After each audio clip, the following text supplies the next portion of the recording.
మన ప్రభువును రక్షకుడు యేసుక్రీస్తు వారి శుభనామంలో వీక్షకులైన మీ అందరికీ ప్రత్యేక వందనాలు, శుభాలు, దైవాశీర్వాదాలు తెలియజేసుకుంటూ మరొక విలువైన ప్రశ్నకు జవాబుతో మీ ముందుకు రావటం జరుగుతుంది. చిక్కు ప్రశ్నలకు చక్కని జవాబులు అనే శీర్షికన మనం కొన్ని ప్రశ్నలకు ఇప్పటికే జవాబులు అందించడం జరిగింది. మన వీక్షకుల్లో, సబ్స్క్రైబర్స్లో అనేక మంది కొన్ని ప్రశ్నలు అడిగిన కారణం చేత ఈ శీర్షికను మొదలుపెట్టడం జరిగింది. మిత్రులారా, ఈ అంశం ఏదైతే ఉందో బహుశా చాలామందికి అంత త్వరగా అర్థమయ్యే విషయాలు కూడా కావని నాకు తెలుసు. దానికి గల కారణం ఏంటి అనంటే, వాక్యంలో కొంతైనా ప్రవేశం ఉన్నప్పుడు, దాని పట్ల అవగాహన, ఆలోచన ఉండినప్పుడు ప్రశ్న రావటం పరిపాటి. దానికి జవాబు పొందుకున్నప్పుడు ఒక విశ్వాసి అంతరంగం వికసించటం అనేది అది సహజ సిద్ధమైన వాక్యపు వెలుగు అతని మీద ప్రవేశించింది, ప్రకాశించింది అని అర్థం. అయితే ఈ దినాన కొన్ని ఆలోచనలు మీ దృష్టికి తీసుకురావడానికి ప్రయత్నం చేస్తాను. వాస్తవానికి కాంట్రవర్సీ అవుతుంది అనే ఉద్దేశంతో చాలామంది వీటిని బయటికి తీసుకుని రారు. కాంట్రవర్సీ చేయాలని మనం అనుకోవటం లేదు. ఎవరిని మనం పాయింట్ చేసి వాళ్ళ తప్పు వీళ్ళ తప్పు అని చెప్పడం కోసం ఈ అంశాలను మీ ముందుకు తీసుకుని రావటం లేదు. నేను కేవలం వాక్య సత్యాన్ని ప్రకటించాలనే ఉద్దేశంతోనే. అందున వీక్షకులైన మన సబ్స్క్రైబర్స్ అడిగిన ప్రశ్నకు జవాబుగా నేను మీ ముందుకు రావటం జరుగుతుంది. లేవీ కాండము 11వ అధ్యాయం మొదటి 11 వచనాలు, రోమాపత్రిక 14వ అధ్యాయం 14వ వచనాన్ని వీళ్ళు ఎత్తి చెప్పి, లేవీ కాండంలో కొన్ని ఆహార పదార్థాలు, కొన్ని జంతువుల గురించి కూడా తినొద్దు అన్నాడు దేవుడు. రోమపత్రికలోకి వచ్చిన తర్వాత దైవజనుడు పౌలు ప్రతి ఆహారము మంచిదే, కృతజ్ఞతాస్తుతులు చెల్లించుకొని అన్ని తినొచ్చు, అపవిత్రములు అనేటివి ఏమీ లేవు అని చెప్పాడు దైవజనుడు. విషయం ఇలా ఉంటుండగా ఏది తినాలి, ఏది తినకూడదు అనేది సందిగ్ధావస్థలో ఉండిపోయారు చాలామంది. కొంతమంది నిజానికి ఇది పాపము కాదు, దీని వలన మనిషి పాపిగా మారడు. కేవలం ఎందుకు ఈ మాట అంటున్నానంటే, భోజన పదార్థముల వలన ఎవరు పాపులుగా మారరు. తర్వాత వాక్యాన్ని నేను మీకు జ్ఞాపకం చేస్తాను. అది అయినా ఏంటిది, దీని విషయమైన ఇంత చర్చ, రాద్ధాంతం ఎందుకు చేసుకోవాలి? అబద్ధం ఆడొద్దు అన్నప్పుడు అబద్ధం ఆడుతూనే ఉన్నారు, మోసం చేయొద్దు అన్నప్పుడు మోసం చేస్తున్నారు, అశ్లీల దృశ్యాలైన వాటిని చూసేవాళ్ళు ఉన్నాం, సీరియళ్ళ కోసం ప్రాణాలను పోగొట్టుకున్న స్త్రీలు ఎంతోమంది మనం చూస్తున్నాం, పిల్లల్ని పోగొట్టుకున్న వాళ్ళని మనం చూసాం. అలాంటిది ఈ చిన్న విషయానికి వచ్చిన తర్వాత ఎందుకు ఇలా మాట్లాడుతున్నారో నాకు అర్థం కాలేదు. దీని విషయం కూడా చర్చలు, కాంట్రవర్సీలు వచ్చాయి. అయితే నేను దీనికి ఒక ముగింపు పలకాలి అని వీక్షకుల మదిలో వాక్య సత్యాన్ని నాటాలనే ఉద్దేశంతో మీ ముందుకు రావటం జరుగుతుంది. సరే, తినొచ్చా తినకూడదా, ఏది తినాలి ఏది తినకూడదు అనే విషయానికి దేవుడు ఏదైనా తోటలో ఒక మాట చెప్పాడు ఆదాముతో. ఆదామా, ఈ తోట చెట్ల ఫలములలో నీవు దేనినైనా నిరభ్యంతరంగా తినవచ్చు, ఇదిగో మంచి చెడు తెలివినిచ్చు ఈ వృక్ష ఫలమును మాత్రం తినొద్దు అని చెప్పాడు. ఆ క్షణం నుంచి ఆ ఫలము నిషిద్ధ ఫలమైంది. ఆ క్షణం నుంచి ఆ ఫలం నిషిద్ధ ఫలమైంది తప్ప ఆ పండులో విషం లేదు. అది తిననందువలన మనిషి చచ్చిపోడు. ఆ పండు కుళ్ళిపోయింది కాదు, ఆ పండు విషతుల్యము కాదు, ఆ పండు అసహ్యకరమైంది కాదు, చూడ్డానికి రమ్యంగా ఉంది, చూడ్డానికి ఆకర్షించేలాగా కూడా ఉంది. అందుకనే అవ్వమ్మ ఆగలేకపోయింది ఆ పండు తినకుండా. నా ప్రియ వీక్షకులారా, వినండి నా ఆలోచన విధానాన్ని, నా ధోరణిని. దేవుడు వద్దు అన్నాడు కాబట్టి అది నిషిద్ధమైన ఫలమైంది. ఒకవేళ దేవుడు తినొద్దు అని అనకపోతే అది కూడా ఆహారానికి మంచిదియు అని తినేవాళ్ళే. దేవుడు చెప్పాడు. దేవుడు ఏదైనా చెప్పాడు అని అంటే దాని వెనక ఒక అంతరార్థం ఉంటుంది. దేవుడు ఏదైనా చెప్పాడు అంటే దానికి ఒక ఆలోచన ఉంటుంది. కనుక ఆ ఆలోచన ఏంటో గుర్తించడానికి ప్రయత్నం చేద్దాం. దేవుడు ద్వితీయోపదేశకాండం 14వ అధ్యాయం 3 నుంచి 20 వచనాలు కానీ, లేవీ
రకాలైన జీవుల గురించి మాట్లాడుతున్న దేవుడు పేతురుకి ఒక సత్యాన్ని నేర్పాలనుకున్నాడు. ఈ కాన్సెప్ట్లో పేతురుకి ఈ కాన్సెప్ట్లో నేర్పాలి అనుకున్న సత్యం ఏంటి అంటే శ్రద్ధగా వినండి.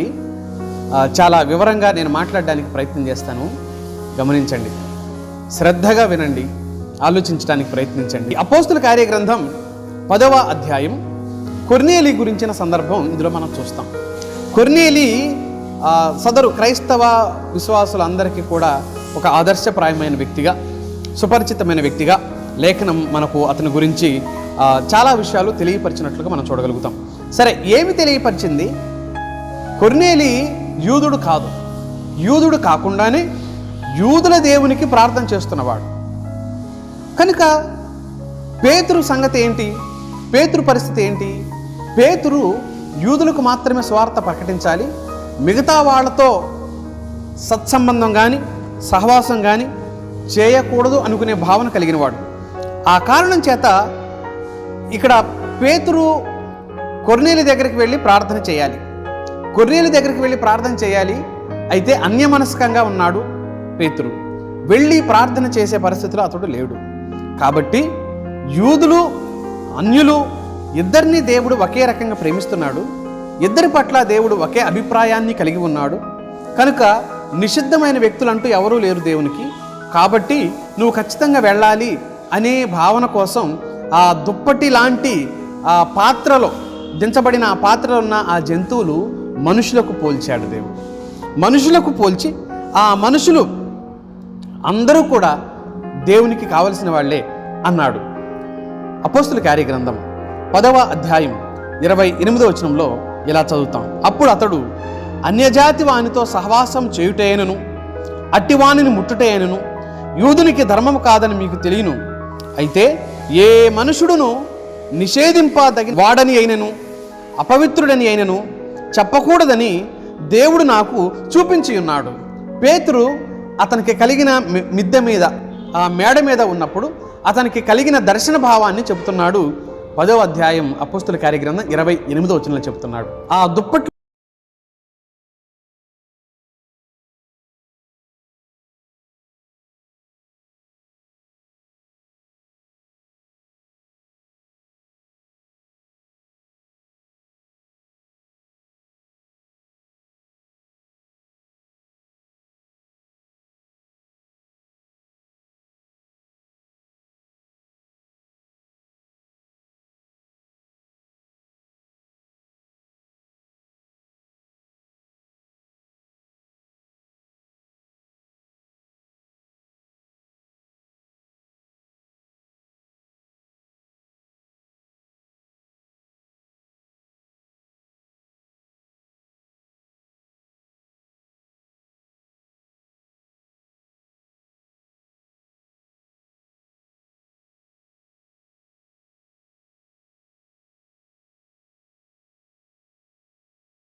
విగ్రహారాధికులు గనుక, వారు దేవతలు విగ్రహాలు గనుక, ఈ విధానాన్ని అనుసరించే వ్యక్తులు వారితో స్నేహం చేయొద్దు అని అన్నాడు.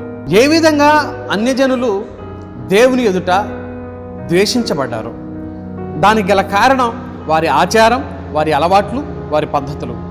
ఆ విధంగా అన్యజనులు కొన్ని రకాలైన జంతువులకు పోల్చబడ్డారు. కొన్ని రకాలైన జంతువులకు పోల్చబడి ఈ జంతువుని మీరు తినవద్దు అని చెప్పాడు. అంటే అందులో నుంచి దేవుడు వారికి ఒక పాఠం నేర్పుతున్నాడు. ఏ జంతువు అయితే తినవద్దు అని చెప్తున్నాడో ఆ జంతువు ఎందుకు తినవద్దో కూడా కారణం చెప్పాడు. డెక్కల గురించి, డెక్కలు చీలి ఉండాలి, నెమరు వేయాలి అని అన్నాడు. కొన్ని నెమరు వేస్తాయి కానీ డెక్కలు చీలి ఉండవు, కొన్ని డెక్కలు చీలి ఉంటాయి కానీ నెమరు వేయవు. కనుక ఇలాంటి జంతువుని మీరు తినవద్దు అని అన్నాడు. దీనికి గల కారణాలు తర్వాత లేఖనంలో చెప్పడం మనం చూడగలుగుతాం. కాబట్టి వీరు అన్యజనులు, వీరు విగ్రహారాధికులు, వీరు దైవ వ్యతిరేకులు. కాబట్టి వారితో వీరు సహవాసము, వారితో వీరు స్నేహం చేయకూడదని దేవుడు ఆ మాట చెప్పాడు. అందుకని సమరయ స్త్రీ యేసుక్రీస్తు ప్రభువు వారితో ఏమంటుంది? యోహాను సువార్త 4:9 యూదులు సమరయులతో సాంగత్యం అంటే స్నేహం చేయరు కదా అంటూ చెప్పబడిన సందర్భం. సమరయులతో స్నేహం చేయరు కదా, మరి నువ్వు నాకు నీళ్ళు ఇవ్వమని ఎలా అడుగుతున్నావు? యేసుక్రీస్తు ప్రభువు వారు సమరయ స్త్రీ నీళ్లు అడిగారు. నీళ్ళు అడిగితే దానికి జవాబుగా అంటుంది, సహవాసం అలా చేయరు కదా, వాళ్ళు వీళ్ళు స్నేహితులుగా ఉండరు కదా, కానీ మీరు ఎలా అంటున్నారు? అలాగా మీరు అలా ఎలా చెప్పగలుగుతున్నారు? ఇది ఆవిడ ప్రశ్న యేసుక్రీస్తు ప్రభువు వారితో. మిత్రులారా, సమస్య చాలా సులువైపోయింది. ఇప్పుడు ప్రశ్న చాలా ఈజీ అయిపోయింది. ఇప్పుడు దానికి జవాబు ఒకటే, అన్యజనులను జంతువులతో పోల్చాడు దేవుడు. అన్యజనులను కొన్ని రకాలైన జాతుల వారిని కొన్ని రకాలైన జంతువులతో పోల్చి ఈ ఆహారాన్ని తినొద్దు అన్నాడు అనంటే ఈ రకాలైన ప్రజలతో మీరు సహవాసము చేయవద్దు అని ఖరాఖండిగా క్లియర్గా దేవుడు చెప్పేసినట్లుగా మనం చూడగలుగుతాం. దాని సూచనగానే కొన్ని జంతువులు, కొన్ని పక్షులు, కొన్ని ఆహారాలు, కొన్ని ఆహారపు అలవాట్లను దేవుడు నిషేధించాడు. అందుకనే మత్తయి సువార్త 10:15 శిష్యులను కూడా ప్రభు అన్యజనులున్న స్థలానికి వెళ్ళొద్దు అన్నాడు. మొదట యూదునికి సువార్త ప్రకటించాలి అనే భావంతో, అనే ధ్యేయంతో. ఎందుకంటే అన్యజనులు సంఘంలో చేర్చబడ్డానికి సమయం ఇంకా ఉంది. ఎప్పుడు ఆ సమయం సమీపించింది?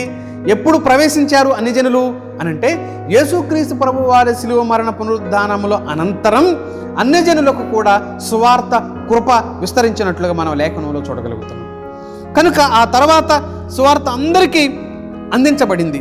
యేసు శిలువ మరణ అనంతరం సంఘస్థాపన జరిగింది. సంఘస్థాపన అనంతరం అన్యజనులు సంఘంలో చేర్చబడి యూదులతో పాటుగా సమానమైన వారసులుగా వీళ్ళు మార్చబడ్డారు. మార్కు సువార్త 11:17 సంఘస్థాపన తర్వాత అన్యజనులకు ఓ ఉన్నతమైన స్థానం దొరికినట్లుగా మనం చదువుతాం. నా మందిరం సమస్తమైన అన్యజనులకు ప్రార్థనా మందిరం అనబడును. ఇది యెషయా గ్రంథంలో చెప్పబడిన మాటని మరలా తిరిగి మార్కు సువార్తలో చెప్పబడినట్లుగా కూడా మనం చూడగలుగుతున్నాం. ఇప్పుడు అందరూ సమానమే. ఈ మాట గలతీ పత్రిక 3:27-28 చెప్పబడ్డాయి.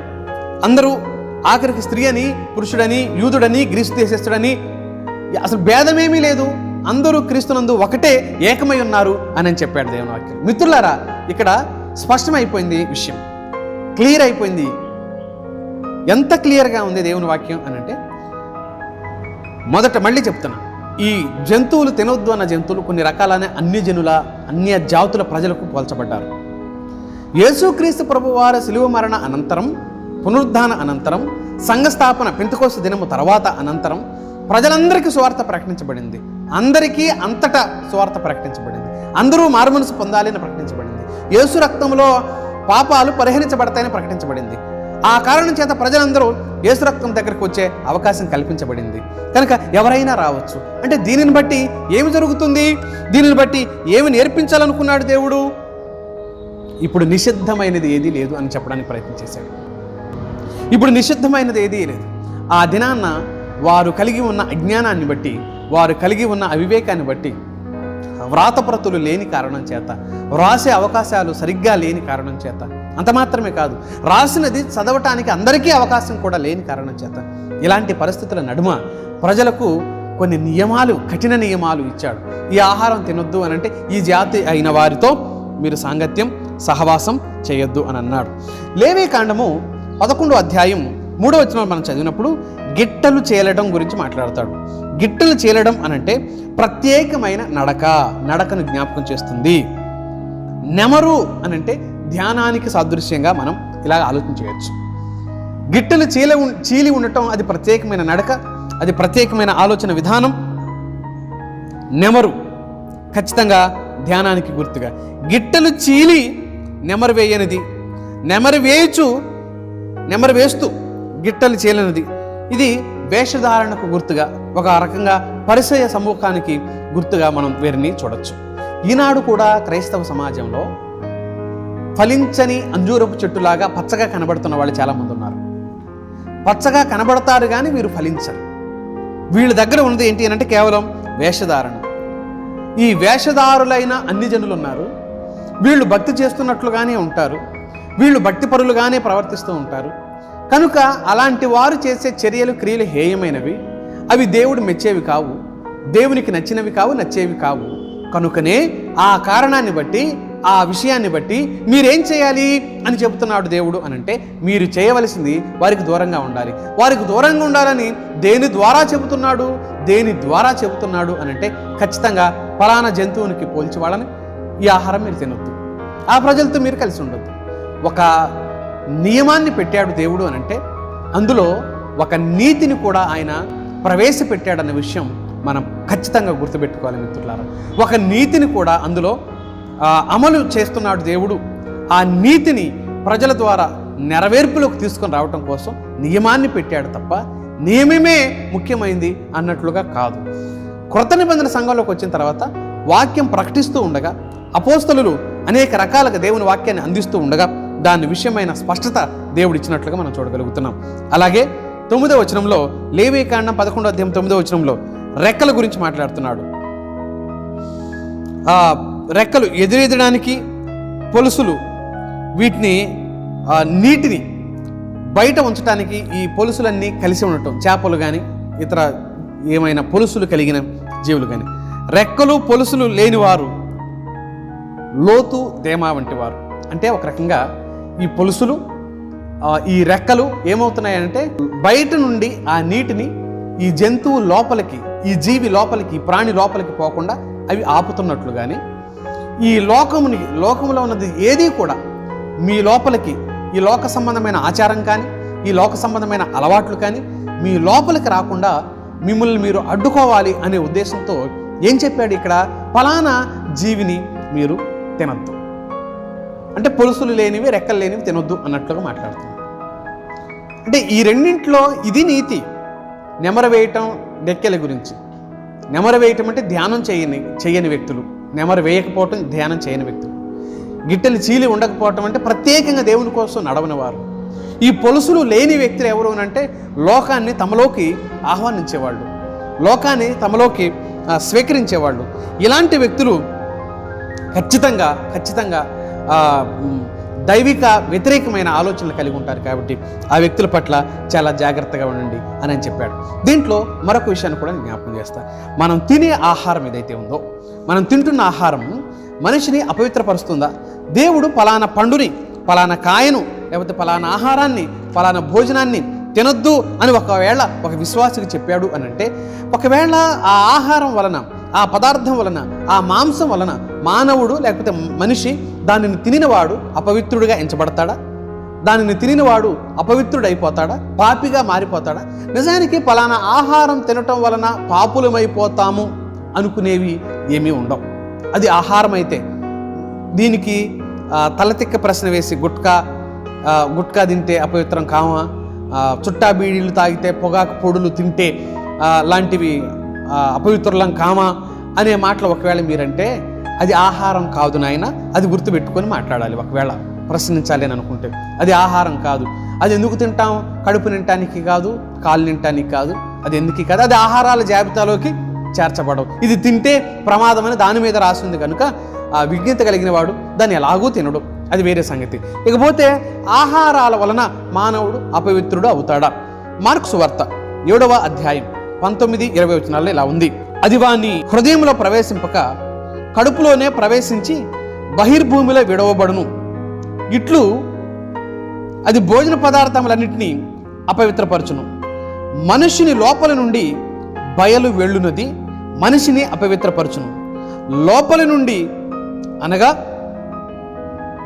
మనుషుల హృదయంలో నుండి దురాలోచనలు, జారత్వములు, దొంగతనములను, నరహత్యలను ఇవన్నీ కూడా వస్తాయి అని అన్నాడు. అంటే ఏం చెప్పడానికి ప్రయత్నం చేశాడు? ఆ మాటకు వస్తే మనం 15వ వచనం నుంచి మనం చూడొచ్చు. మనిషిని అపవిత్రపరిచేది ఏంటి? 15వ వచనం ఎలా ఉంది?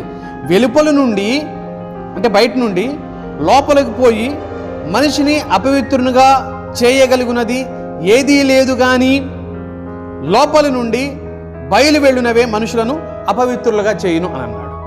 అంటే మనిషి అపవిత్రం అవటానికి, మనిషి అపవిత్రుడిగా మారిపోవటానికి మూలమైంది, కారణమైంది ఏంటి అని అంటే లోపల నుంచి బయటకు వచ్చేదే తప్ప బయట నుంచి అంటే లోపలికి పోయేది తినేవి ఏవైనా, ఆహార పదార్థాలు ఏవైనా అవి మనుషుల్ని అపవిత్రపరచం. మహా అంటే చెడిపోయిన ఆహార పదార్థాలు, కుళ్ళిపోయిన ఆహార పదార్థాలు, అలాంటి వాటిని ఏమైనా ఒకవేళ మనం తింటే అవి ఏమవుతాయి?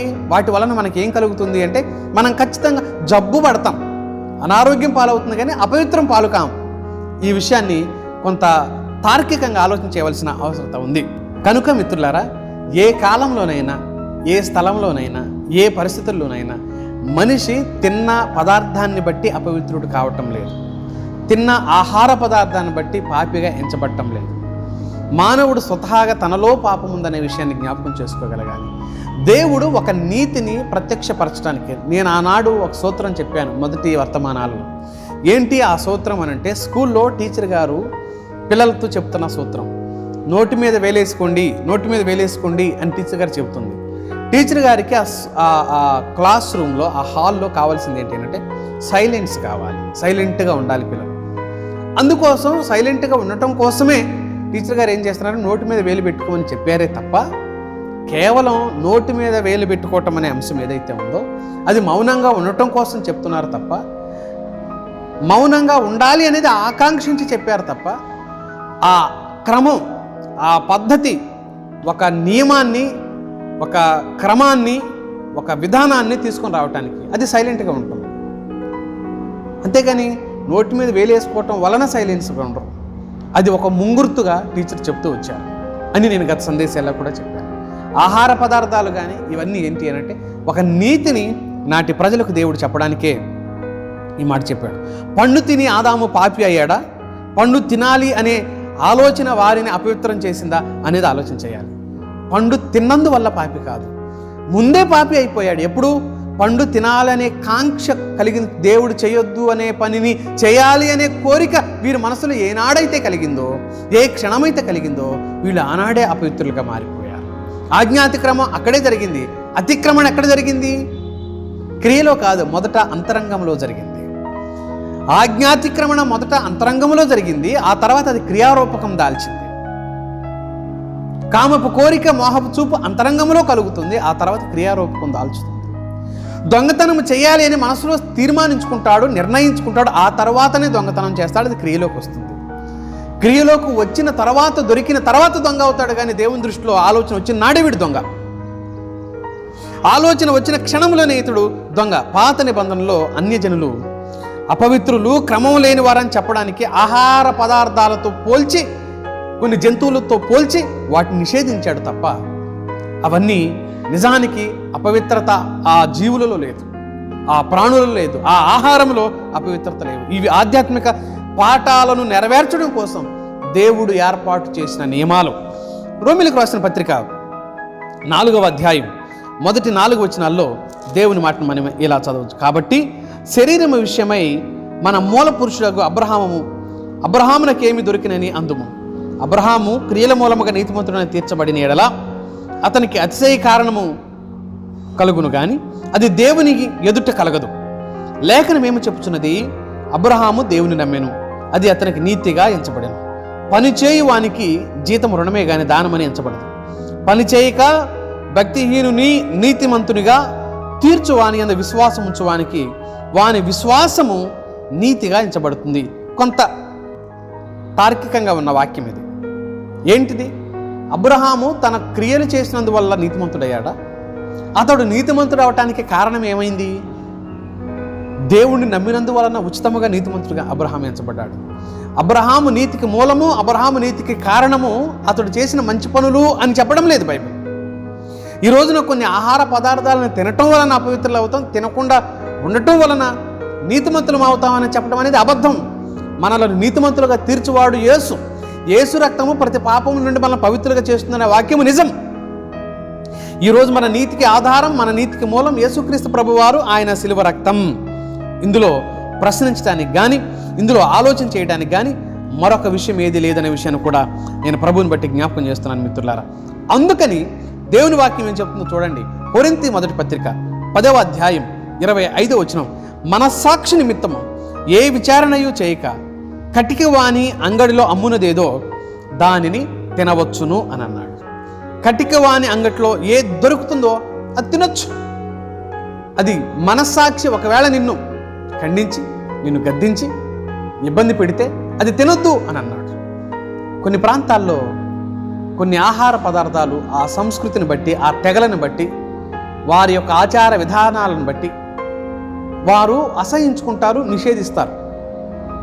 మన దేశంలో లేకపోతే ప్రపంచంలో ఉన్న మహమ్మదీయ సోదరులు, ముస్లిం సోదరులు పందిని నిషేధిత వస్తువుగా చూస్తారు, వాళ్ళు అసహ్యమైన దానిగా చూస్తారు వాళ్ళు. అప్పుడు మనం ఏం చేయాలి? మనం వారి మధ్యలో పరిచర్య చేస్తున్నా, వారి మధ్యలో స్నేహం చేస్తున్నా దానిని మనం కూడా నిషేధిస్తే ఆ సహోదరుని మనం పోగొట్టుకోం. అదే రీతిగా హిందువుల మధ్యలో, భారతదేశంలో హైందవ సహోదరుల మధ్యలో మనం ఉన్నాం. హైందవ సహోదరులు ఆవుని, ఎద్దుని, ఈ ప్రాణుల్ని చాలా గౌరవభావంగా చూస్తారు. వాళ్ళ మధ్యలో ఉన్నప్పుడు ఆ ఆహారాలు తినేవాళ్ళు ఎవరైనా ఉంటే వాటిని మానివేయాలి. ఇలాగా ప్రతి దానికి మనం అప్లై చేసుకోవాలి. ఇక్కడ ఏమంటాడు అని అంటే, ఏది తినొద్దు, ఏది తినాలి అనే విషయం గురించి చర్చించడం కంటే కూడా దైవజనుడు యొక్క ఆలోచన విధానం, నువ్వు నీ ఆహారం వలన నీ సహోదరుని ఎలా కోల్పోతావు? నీ ఆహార పదార్థాన్ని బట్టి, నువ్వు తిన్న భోజన పదార్థాన్ని బట్టి నీ సహోదరుడు ఒకవేళ నీకు దూరం అయిపోతే ఎలాగా? అందుకని ఏమంటాడు అనంటే, శరీర సంబంధమైన ఆహార పదార్థాల విషయమై ఆలోచన చేసి ఆత్మ సంబంధంగా నీ సహోదరుణ్ణి నువ్వు ఎలా కోల్పోతావు? రోమపత్రికలో చాలా చక్కని విషయాలు మాట్లాడుతూ ఉన్నాడు. రోమపత్రికలో చాలా ఆసక్తికరమైన విషయాలు చెప్పడానికి దైవజనుడు ప్రయత్నం చేశాడు. ఆ మాట 2-3 సందర్భాలను మీ దృష్టికి తీసుకొని రావటానికి ప్రయత్నం చేస్తా. మొదట 14వ అధ్యాయం 6వ వచనంలో ఇలా ఉంది, దినమును లక్ష్య పెట్టేవాడు ప్రభు కోసమే లక్ష్య పెట్టుచున్నాడు, తినువాడు దేవునికి కృతజ్ఞతాస్తుతులు చెల్లించున్నాడు గనుక ప్రభువు కోసమే తినుచున్నాడు. తిననివాడు ప్రభువు కోసమే తినుట మాని దేవునికి కృతజ్ఞతాస్తుతులు చెల్లించుచున్నాడు. కనుక ఈ తిండి విషయంలో తినేవాళ్లను మనం ఏమనొద్దు, తినకుండా ఉండేవాళ్ళను కూడా ఏమీ అనొద్దు అని అన్నాడు. తినేవాళ్ళను ఎందుకు తింటున్నావు అని ప్రశ్నించొద్దు, తినని వాళ్ళను నువ్వెందుకు తినలేదు అని ప్రశ్నించొద్దు అని చెబుతుంది దేవుని వాక్యం. ఇంకో మాటలో చెప్పాల్సి వస్తే, కొత్త నిబంధనలోకి వచ్చిన తర్వాత ఫలానా ఆహార పదార్థం నిషిద్ధం అని చెప్పలేదు. ఎందుకు? నేను ఇప్పుడు చెప్పిన జంతువుల క్రమం అన్యులకు పోల్చిన సందర్భాన్ని కనుక మనం ఆలోచన చేస్తే, రోమపత్రిక 14వ అధ్యాయం 14వ వచనం చూడండి. సహజముగా ఏది నిషిద్ధము కాదని నేను ప్రభు అయిన యేసునందు ఎరిగి రూఢిగా నమ్ముచున్నాను. అయితే ఏదైనాను నిషిద్ధమని ఎంచుకుని వానికి అది నిషిద్ధమే. ఏది నిషిద్ధం కాదన్నాడు. అలా ఎంచుకుంటే అది నిషిద్ధమే. 15వ వచనంలో చూడండి ఏమన్నాడు, నీ సహోదరుడు నీ భోజనం మూలముగా దుఃఖించిన ఎడల నీవికను నీ ప్రేమ కలిగి నడుచుకుని వాడవు కావు. ఎవని కొనుకు క్రీస్తు చనిపోయినో వానిని నీ భోజనం చేత పాడు చేయొద్దు అని అన్నాడు. తినాల్సిందే, తినొచ్చు, నువ్వెందుకు తినవని ఒత్తిడి చేస్తే అతడు మానసికంగా నలిగిపోయి, విరిగిపోయి, కరిగిపోయి, నీకు దూరం అయిపోయి ఆఖరికి ప్రభువుకే దూరం అయిపోతాడు కదా. కనుక భోజనాలను వివాదం చేయొద్దు అన్నాడు దైవజనుడు. శరీర సంబంధమైన విషయాల గురించి, శరీర సంబంధమైన ఆలోచనల గురించి మీరు ఆలోచన చేయొద్దు అని అన్నాడు. కనుక మీకున్న మేలైనది దూషణ పాలు చేయొద్దు అని అంటూ మాట్లాడుతున్నాడు. 20వ వచనంలో చూడండి, భోజనం నిమిత్తం దేవుని పనిని పాడు చేయకుడి, సమస్త పదార్థములు పవిత్రములే గాని అనుమానంతో తినవానికి అది దోషం. 21వ వచనంలో, మాంసం తినుట గాని ద్రాక్షరసం తాగుట గాని నీ సహోదరునికి అడ్డం కలుగుజేయునది మరేదియు గాని మానివేయట మంచిది అని అన్నాడు. ఇంకా చదువుతాను చూడండి 23.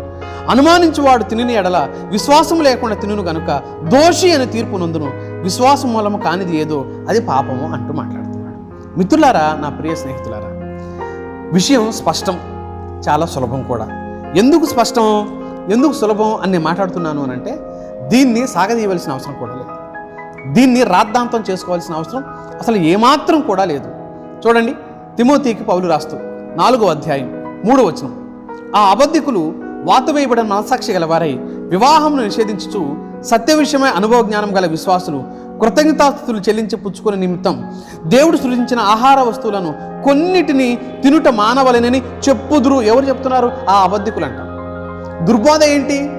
కొన్ని ఆహార పదార్థాలు తినకూడదని చెప్పడమే దుర్బోధ అన్నాడు. ఒక మాటలో చెప్పాల్సి వస్తే తినచ్చు.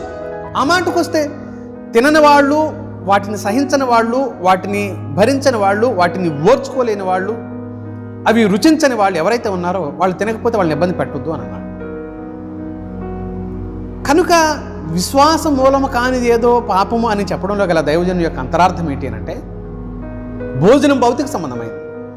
ఈ భోజనాల గురించి చిక్కులు పెట్టుకొని, ఈ భోజనాల గురించి చర్చలు పెట్టుకొని, ఈ భోజనాల గురించి వాదోపవాదాలను పెట్టుకొని ఆత్మీయులైన సహోదరి సహోదరులను వారి మనసులను గాయపరిచి వారికి దేవునికి దూరం చేసి దేవుని ఎదుట అయోగ్యులుగా వారిని ఏర్పాటు చేసుకుంటే, వారి యొక్క జీవన విధానాన్ని, వారి జీవిత విధానాన్ని నష్టపరిస్తే వారు ప్రభువులో కొనసాగే అవకాశం లేదు కాబట్టి అలా చేయొద్దు. భోజన పదార్థములు పవిత్రములే కానీ అవేవి కూడా అపవిత్రములు కావు అంటూ మాట్లాడుతూ వచ్చాడు. కొలస్సీ పత్రిక 2వ అధ్యాయం 16వ వచనంలో దైవజనుని యొక్క మాట గమనించడానికి ప్రయత్నించండి. కాబట్టి అన్నపానముల విషయంలోనైనను, పండుగ, అమావాస్య, విశ్రాంతి దినం అను వాటి విషయంలోనైనను మీకు తీర్పు తీర్చ అవకాశము ఎవరికి ఇవ్వద్దు అని అన్నాడు. భోజనాల విషయం, తిన్నారు అని మనల్ని ఎవడు పాయింట్ చేయొద్దు, తినలేదు అని ఎవడు పాయింట్ చేయొద్దు. అంటే వాటి విషయంలో మనం పర్టికులర్గా పట్టుకొని ఉండొద్దు అని చెప్తున్నాడు. పట్టుకొని ఉండొద్దు. తేల్చిన సారాంశం ఒక్కటే, నచ్చిన ఆహార పదార్థాలు ఏదైనా తినచ్చు. పాత నిబంధనలో చెప్పినట్లుగా ఫలానా ఆహారం తినకూడదు అనే నియమం కానీ, తినకూడదు అనే నిషిద్ధమైన ఆలోచన కానీ లేదు లేదు లేదు లేదు. ఇది దేవుని వాక్య సత్యం. ఏదైనా తినచ్చు, నచ్చినది నచ్చినట్లుగా ఎవరైనా ఎప్పుడైనా ఎక్కడైనా తినచ్చు. అయితే ఇతరులకు అభ్యంతరం కాకుండా చూసుకోండి. ఇదే దేవుడు మనకు చెప్తున్న విషయం. మిత్రులారా, నేను ఇందులో 3 ప్రత్యేక విషయాలు చెప్పడానికి ప్రయత్నం చేశాను. మొదటిది, అన్ని జనులతో పోల్చాడు కొన్ని రకాలైన జంతువులు. కారణం, ఈ జంతువులు తినకుండా ఉండటం వలన ఆ జంతువు మీద ఏ విధంగా అసహ్యం పెంచుకుంటామో, అన్ని జనుల ఆచార పద్ధతులను బట్టి వారిని కూడా దగ్గరకు రానియకుండా మనకంటూ ఒక క్రమాన్ని ఏర్పాటు చేసుకోవాలని ఒక నియమంతో ఇశ్రాయేలు జాతిని పెంచాలని దేవుడు ఆశించాడు. కాబట్టి ఆ నియమాన్ని ఏర్పాటు చేశాడు. ఆ తర్వాత కాలంలో వాటి అంతరార్థం కూడా మనం లేఖనంలో చూసాం. ఆ తర్వాత నిషిద్ధమైన ఆహారం అంటూ ఏదీ లేదు. కారణం ఏంటి అంటే, ఆనాడు వాళ్ళకి అది, ఈనాడు అన్ని జనులు సహితం సంఘంలో చేర్చబడుతున్నారు. కాబట్టి ఆ నియమం ఇక లేనప్పుడు ఆ జంతువుని, కేవలం లిటరల్గా ఉన్న జంతువుని మనం ఎందుకు అసహ్యం అని ఎంచటానికి వీల్లేదు.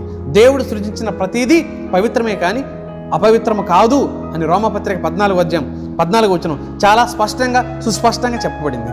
ఇంత చర్చ చేసిన తర్వాత కూడా, ఇన్ని లేఖనాలను మీ దృష్టికి తీసుకొచ్చిన తర్వాత కూడా ఫలానా ఆహారం, ఫలానా జంతువు తినకూడదు అని ఎవరైనా అంటే ఒకవేళ వారిని మనం వదిలివేయాలి. వారి గురించి మనం పెద్ద చర్చ చేసుకోవాల్సిన అవసరం లేదు. కారణం ఏంటంటే, వాక్య సత్యం, లేఖన వివరణ వారి మస్తిష్కంలోకి చేరలేదు అని అర్థం. అంతేగాని క్రొత్త నిబంధనలో వాటి విషయమైన చర్చ, వాటి విషయమైన ఆలోచన లేదు. స్వయంగా దేవుడే చెప్పాడు. అపోస్తల కార్యగ్రంథం 10వ అధ్యాయం 28వ వచనంలో ప్రతి పౌరుడు, ప్రతి మనిషి దేవునికి కావలసిన వాడే. అలాగే ప్రతి ఆహారం తినదగిందే, నిషేధించదగింది ఏదీ లేదు. రోమపత్రిక 14వ అధ్యాయం 28వ వచనంలో చెప్పబడిన విషయం కూడా అదే. ఇది దీని యొక్క సారాంశం. దీన్ని బట్టి మనం ఖచ్చితంగా ప్రతి ఆహార పదార్థం తినచ్చు, తినకూడదంటూ ఏది లేదు. కానీ సహోదరునికి ఆటంకం లేకుండా చూసుకోవాల్సిన బాధ్యత మనది. తర్వాత దీనిని కొనసాగింపుగా మరొక భాగాన్ని చేయడానికి నేను ప్రయత్నం చేస్తాను, వినడానికి ప్రయత్నించండి. దాంట్లో విగ్రహాలకు అర్పించిన దాని విషయమై ఏంటి, రక్తం తినొచ్చా, గొంతు పిసికి చంపిన దాని విషయమై ఏంటి ఆలోచన అనే దాని గురించి మనం ఆలోచించేద్దాం. అంతవరకు సెలవు. వందనాలు. మిత్రులారా, అందరికీ వందనాలు. అనేక సందేశాలు, లేఖనానుసారమైన విషయాలను మీ ముందుకు తీసుకురావడానికి మా వంతుగా ప్రయత్నం చేస్తున్నాం. అనేక దుర్బోధలున్న నేటి దినాల్లో సత్యవాక్య సందేశాలను మీ దృష్టికి తీసుకురావడానికి మేము చేస్తున్న మా ప్రయత్నాన్ని మీలో చాలామంది అభినందిస్తున్నందుకు వందనాలు. మా ఛానల్ని సబ్స్క్రైబ్ చేయండి, లైక్ చేయండి, కామెంట్ చేయండి, షేర్ చేయండి. అందరికీ వందనాలు.